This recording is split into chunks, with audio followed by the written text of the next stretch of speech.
आज हम पढ़ेंगे admission of a new partner में एमोर्टाइजेशन ऑफ फिक्टिशियस एसेट्स और adjustment of partners capital account. चलिए पढ़ते हैं। एमोर्टाइजेशन ऑफ फिक्टिशियस एसेट्स, जिसको हम हिंदी में बोलते हैं कृत्रिम संपत्तियों का अपलेखन। फिक्टिशियस एसेट्स जैसे कि ख्याति मतलब कि गुडविल या फिर प्रारंभिक व्यय, जो हमारे प्रीमिनरी एक्सपेंसेस होते हैं, जो कंपनी को स्टार्ट करते हुए हम जो भी कोई एक्सपेंसेस होते हैं हमारे, उनको कहा जाता है फिक्टिशियस एसेट्स। ये हमारी बहुत भारी मात्रा में होते हैं, इसका लाभ हम आगे तक उठाते हैं, तो एक साथ हम इसको नहीं समाप्त करते हैं, धीरे धीरे करके समाप्त करते हैं। तो यदि फर्म के आर्थिक चिट्ठे में कृत्रिम संपत्तियों जैसे ख्याति, प्रारंभिक व्यय आदि का शेष दिया होता है, तो नए साझेदार के प्रवेश पर इन शेषों को पुराने साझेदारों में उनके पुराने लाभ हानि विभाजन अनुपात में बांट दिया जाता है।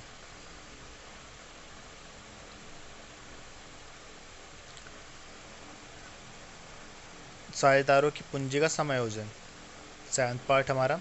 इससे पहले हम पहले की वीडियोस में कर चुके हैं 5th पार्ट तक। तो अब आगे देखते हैं। Adjustment of partners capital account, firm में नए साझेदार के प्रवेश पर पुराने साझेदारों का लाभ हानि विभाजन अनुपात परिवर्तित होता है। साथ ही नए साझेदार द्वारा भी फर्म में पूंजी लाई जाती है, जिसके कारण आर्थिक चिट्ठे में पुराने एवं नए साझेदारों की पूंजी खाते समायोजित किए जाते हैं। अब जो नया पार्टनर आता है तो वो अपने साथ कुछ कैपिटल लेकर आता है, और पहले भी कुछ कैपिटल हो रखी होती है पुराने पार्टनर्स की। तो जब नया पार्टनर आता है तो पहले उसको हम एडजस्ट करते हैं पुराने वाली कैपिटल को। तो देखते हैं इसके अंदर। अब साझेदारों की पूंजी समायोजन के प्रकार, इसके दो प्रकार हो सकते हैं, दो प्रकार से हो सकती है ये। एक तो नए साझेदार की पूंजी के आधार पर पुराने साझेदारों की पूंजी खातों का समायोजन, मतलब कि जो नया साझेदार आएगा वो कुछ पूंजी लेकर आएगा, उसके आधार पर हम पूंजी का एडजस्टमेंट करेंगे कैपिटल की। और सेकंड केस हो सकता है हमारे पास पुराने साझेदारों की पूंजी के आधार पर नए साझेदार द्वारा लाई जाने वाली पूंजी की राशि की गणना।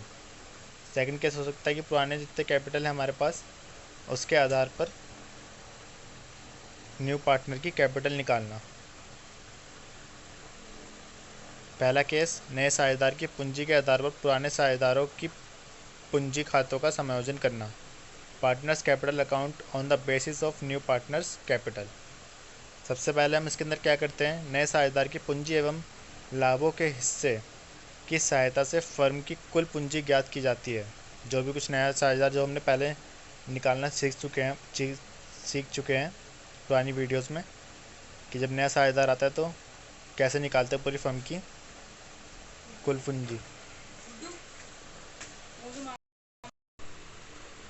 तो हम कुल पूंजी निकालेंगे और फिर इसके पश्चात सभी साझेदारों की पूंजी की गणना उनके नए लाभ हानि विभाजन अनुपात में की जाती है। ठीक है। और फिर बाद में हम सेकंड चीज़ क्या करते हैं इसके अंदर, यदि किसी साझेदार की वर्तमान पूंजी की राशि ज्ञात नई पूंजी की राशि से अधिक है, मतलब कि जो भी कुछ उसकी इस समय राशि है कैपिटल की, वो हमारी जो हमने ज्ञात करी है कैपिटल, इसके हिसाब से अगर उससे ज़्यादा है तो अंतर की राशि उसके द्वारा फर्म से निकाल ली जाएगी, अर्थात फर्म द्वारा उसे भुगतान कर दिया जाएगा। इसके लिए निम्नलिखित प्रविष्टि की जाती है। अब जब फर्म उसको देगी तो फर्म में से निकलेगा, तो फर्म का बैलेंस कम होएगा, टू बैंक अकाउंट क्रेडिट होएगा और पार्टनर्स करंट अकाउंट भी क्रेडिट होएगा, और किसका अकाउंट बढ़ जाएगा, पार्टनर्स कैपिटल अकाउंट। और इसके विपरीत दूसरा केस भी हो सकता है, यदि किसी साझेदार की वर्तमान पूंजी की राशि ज्ञात नई पूंजी की राशि से कम हो तो अंतर की राशि उसके द्वारा नकद लाई जाएगी, अर्थात उसके द्वारा फर्म को भुगतान की जाएगी। इसके लिए निम्नलिखित प्रविष्टि की जाती है। अब जब उसकी अंतर की राशि कम होएगी, मतलब कि उसकी जब वर्तमान पूंजी कम होएगी ज्ञात पूंजी से, तो वो अंतर की राशि को फर्म में लेके आएगा। तो पार्टनर्स करंट अकाउंट डेबिट हो जाएगा, बैंक अकाउंट डेबिट हो जाएगा, और to old partners capital account, उसका अकाउंट कम हो जाएगा। उदाहरण देख लेते हैं। राम और सीता एक फर्म में साझेदार हैं एवं 1:2 में लाभ हानि साझा करते हैं। उनकी पूंजी क्रमशः 50,000 रुपये एवं 80,000 रुपये है। वह लक्ष्मण को 1/4 हिस्से के लिए प्रवेश देते हैं।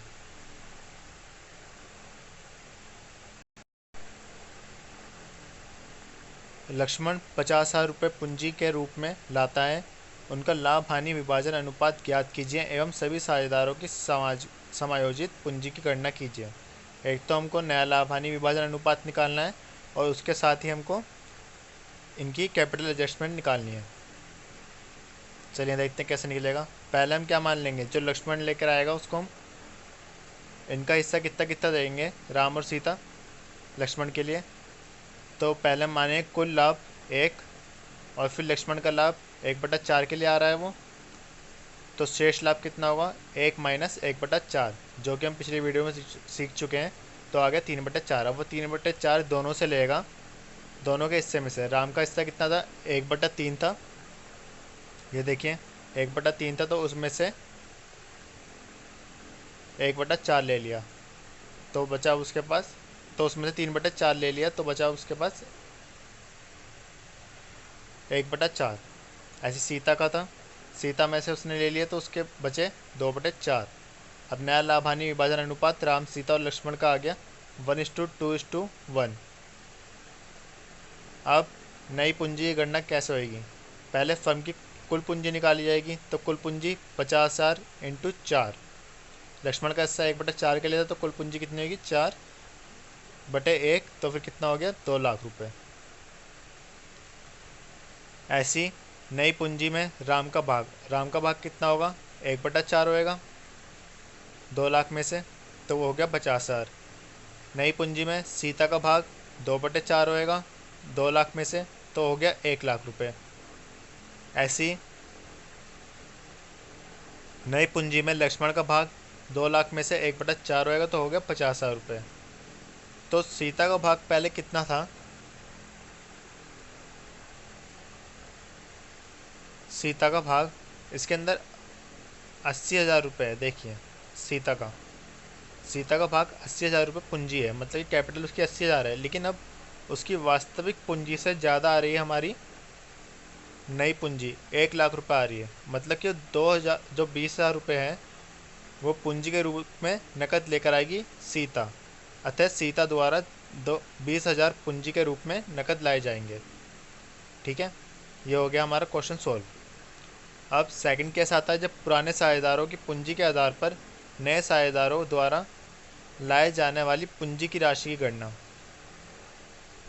अब पुराने साझेदारों के उसके ऊपर करेंगे हम, नए साझेदार के कितना हिस्सा होएगा।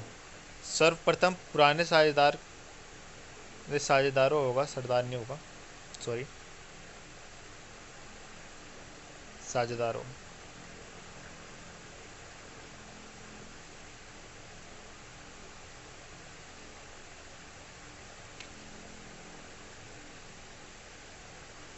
नए साझेदारों की पूंजी एवं उनके लाभ के हिस्से से फर्म की कुल पूंजी ज्ञात की जाती है। फर्म की, फिर उसके बाद में क्या करेंगे, फर्म की कुल पूंजी में से नए साझेदार के हिस्से की पूंजी की गणना की जाती है। चलिए अब इसको समझने के लिए और उदाहरण देख लेते हैं। राम व श्याम एक फर्म में साझेदार हैं जिनकी पूंजी क्रमशः 2 लाख रुपये एवं 1,50,000 रुपये है। वह 2:1 में लाभ हानि बांटते हैं। वह लक्ष्मण को 1/5 हिस्से के लिए प्रवेश देते हैं। लक्ष्मण अपनी पूंजी पुराने साझेदारों की पूंजी के आधार पर लाता है। लक्ष्मण द्वारा कितनी राशि पूंजी के रूप में लाई जाएगी। अब वो पुराने साझेदारों की पूंजी के अकॉर्डिंग लेकर आएगा अपनी नई राशि। तो देखते हैं कैसे निकालेंगे। लक्ष्मण की पूंजी की गणना। अब लक्ष्मण का हिस्सा कितना है 1/5। राम एवं श्याम का हिस्सा कितना होगा 1 माइनस 1/5। पूरे फर्म का हमने 1 माना, उसमें से 1/5 लक्ष्मण का हिस्सा निकाले, तो उनके पास कितना बचा राम और श्याम का 4/5। अब राम एवं श्याम की कुल पूंजी कितनी है 2 लाख है और प्लस 1,50,000 रुपये, तो हो गए 3,50,000 रुपये। फर्म की कुल पूंजी कितनी होगी 3,50,000 की 5/4, क्योंकि 4/5 हिस्सा है 3,50,000, तो पूरी फर्म की कितनी होगी 5/4 इंटू में 5/4 करें तो आ गई 4,37,500। अब लक्ष्मण की पूंजी का हिस्सा कितना होगा, लक्ष्मण की पूंजी का हिस्सा होएगा जो राम और श्याम की पूंजी होएगी माइनस जो पूरी फर्म की पूंजी का हिस्सा है, जो उसमें से जो बचेगा डिफरेंस वही होगी लक्ष्मण की पूंजी। तो हमने कर दिया 4,37,500 में से माइनस 3,50,000, तो आ गया 8,75,000 87,500 रुपये। ये हो गई लक्ष्मण की पूंजी। इसी के साथ ये क्वेश्चन ख़त्म हो जाता है। अब हमने इससे पहले वाली वीडियोस में, जो मेरी पिछली वीडियोस हैं, उसके अंदर हमने नए साझेदार द्वारा लाई गई पूंजी का भी लेखांकन कर लिया है। नए लाभ हानि विभाजन अनुपात तथा त्याग के अनुपात की गणना करने भी सीख ली है। फर्म की ख्याति का लेखांकन भी सीख लिया। इसके अंदर हमने हिडन गुडविल भी सीखी है, गुप्त ख्याति जिसे बोलते हैं हम। तो 1, 11, 12, 13 तीनों पार्ट्स में है। संपत्तियों एवं दायित्व का पूर्ण मूल्यांकन ये 14वें पार्ट में। संचय, आवृत्ति, लाभ तथा हानि का विभाजन, इसके अंदर रिवैल्यूएशन अकाउंट भी है, पार्ट 15 में है। कृत्रिम संपत्ति का अपलेखन और साझेदारों की पूंजी का समायोजन, ये हमने इस वाली वीडियो में कर लिया है, पार्ट 16 में।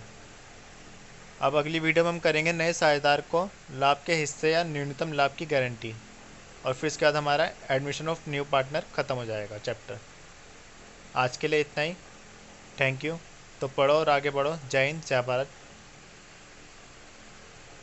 वीडियो पसंद आई हो तो लाइक, शेयर, कमेंट जरूर करें। Thank you.